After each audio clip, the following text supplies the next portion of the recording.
It's commonly asked why Allah is not referred to as Father, like in the Old Testament and New Testament. Well, I can only speculate, and the reason why I think Allah is not mentioned as a father is because it's a two human term. Because according to Islam, God is greater than anything in the universe, and if Allah refers to himself as a father, that means he's putting himself in human terms or human conditions.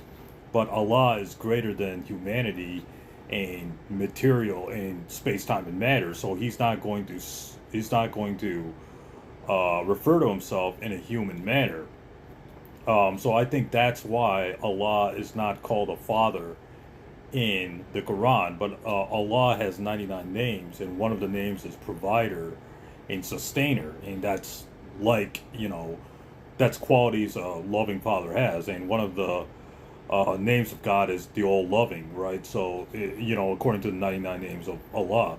So, if Allah is loving, a provider, and a sustainer, those are qualities of a loving father.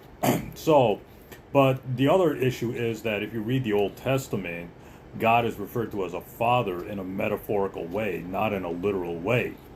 You see, so it's a metaphor, anyways. It's not, according to the Old Testament, at least according to the Old Testament, it's a metaphor. It's not to be taken literal. So that's why I think Allah doesn't refer to himself as a father, because that term is metaphorical to begin with, at least according to the Old Testament, and that term limits God to human conditions or human terms. But the reality is that Allah is greater than humanity, so he's not going to refer to himself in human terms or human conditions. So that's why I think Allah doesn't refer to himself as Father in the Quran, because Allah is too great, is too bigger or too greater to lower himself to human terms. But one of the names of Allah is, the all loving, the all forgiving, the all merciful, the all compassionate, the provider, sustainer, etc. So these are qualities a loving father has.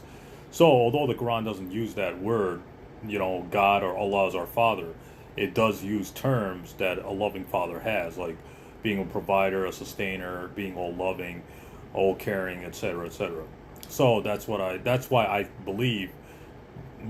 think the Quran doesn't use the term father to refer to Allah. But the Old Testament uses that term in a metaphorical way, but it's not a literal father. So it doesn't matter anyways.